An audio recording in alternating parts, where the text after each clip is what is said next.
Okay, Lee Main Prize here. We're going to talk today about referrals, which are in effect a free method of marketing. So it's a really important tool that we can use to create new members, and it's one of the things that we should be tapping into. The first thing is we must have a referral strategy. Some of you might be saying, well, I'm already getting lots of referrals already, so why do I need to do anything else? Well, imagine, just like anything, if you really focus on something and you really have a targeted and direct approach, then you can only be much more effective from there, and we can sit back and enjoy the results that are coming in from that, because in effect it's free, so we ought to be tapping into it. So if you've been around a while, you're probably referring and enjoying getting lots of referrals coming in, because you've been around a while and you've developed credibility and a good reputation in the area, and or you're just simply doing a really good job, and people are proud to recommend you to their friends. So when you get a referral, it's a little bit like getting an asset. And imagine all your customers are an asset, just like your computers and other things like that. They might not go on the balance sheet through your accounts, but they are an asset. And the reason why they're an asset is because of the people that they know and the relationships they have with other people, and the level and depth of those relationships based on trust and respect. Now that's a massive asset to tap into, and it's a massive asset for you to utilize. It's a real piece of gold, but it may be lying below the surface, and it might just require a little bit of mining. So just for argument's sake, let's say you're flicking through the local daily newspaper and you see an ad, and it's something that might interest you, it might not, and you just pass the page. You thought, oh, that's quite good, I could maybe do with that, but you just leave it for now. Now compare that to, let's say, a friend that you've known for 10 years, you really like them, you have a lot of respect and trust for this person, and they're talking about this product and they're really raving about it. Now that would probably cause you to do something and purchase the product and create a lot more leverage than the newspaper ad.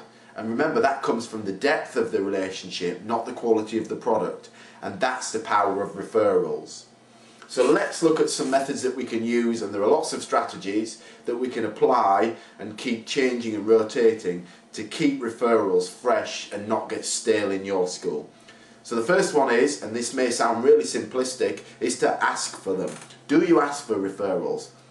If you start asking for them, I can guarantee you'll get a significant increase in the people that start referring. Every day in our busy lives, if your members are not thinking about referring, then everything else can be more important and they forget about those. So by just asking, it brings referrals to the front of your customers' minds, and they then start thinking about who they're going to refer and that they can refer. So by asking for them is incredibly important. It's simple but true. And remember, make a decision. Either ask for them with confidence and with pride, or don't.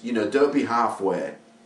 So your conversation might go something like this. If you tell a new customer that when they join that most of your members are referred, and you're really proud of the fact that you're building your business based on your reputation and based on your customers recommending your service to others. And Mrs. Jones, if you feel that we're doing a great job for you, then I would hope that you would recommend us to others too, by planting that seed. So, or you may say, Mrs. Jones, have I done a good job for you? Have we delivered on what we promised from there? Great. Who else do you know that would benefit from the program? And remember, that's a really powerful question. By not just asking if they know anybody that would benefit, you're asking who. So they're automatically going to start thinking of names and specific people that they know, and probably they're going to take action on that. Remember that, just by asking. So how can we ask? We can ask face to face, like we've just discussed. We can send a letter, or a welcome joining letter. You can include it in that. We can send an email as well, and we could do it on the telephone via our service calls. And of course, we can implement these strategies with our existing members but especially with those new members, they're the ones that are hot. And I would say that, when something's new, we're most excited about it. So during the first 90 days is a real important area for you to capitalise on pre-framing those new members and parents about the value of referring at your school. So number 2, we can use gift vouchers or gift certificates. Some of you might know these as VIP, trial or guest passes from there. We give these to our members and our new members, and they pass them on to people that they know. We can also use gift vouchers to customers as a reward or a gift each time they refer. So it might be a discount or a voucher for the new Italian restaurant that's opened in town. And if you're really smart and really good, then you'll educate the Italian restaurant on the power of referrals and the benefit of your relationship, and they might even give you those vouchers free, because they'll then understand the power that if they get those people coming to their restaurant, then chances are if they do a good job, then they're going to be repeat customers. So number 3 is cash. And for every referral, for example, I'm going to give someone £20 cash or $20, something like that. So remember that often certain people will do anything to make money or save money. So what you would do, in effect, be doing by this is to turn your customers into your sales team, and they'll do a much better job than any of your employees will at selling the program to their friends, colleagues and family. So they will virtually act as commission-only salespeople. So that's another way we can tap in. We can offer that as maybe gifts, maybe a weekend trip away, or it could be some pro shop vouchers. You can keep rotating it to tweak people and motivate them. Okay, number 4 is referral events. So you may want to host a bring a friend evening every month, so that on a designated date people know that they can bring a friend to try out the program without making a specific appointment. Just another way for them to come along with a friend and get comfortable and make it easier for them to get started and introduce them to your school. You can also do targeted special events like anti-bully nights, parents-only classes, and just, there's lots of ideas in the marketing zone in the members area, as well as lots of specific referral campaigns that you can download and add your details and implement them very cheaply and quickly. Okay, number 5 is getting your customers or your members to give you the contact details of their friends. So instead of them speaking to their friends and prompting them to call, you're prompting your members to give them your details.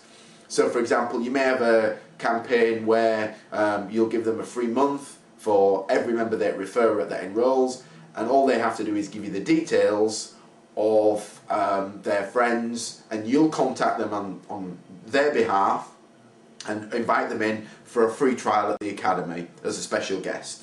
Okay, and the 6th and really the final method of referrals is using the internet. So for example, you may send an email out to your members, and you may encourage them to forward that to their friends.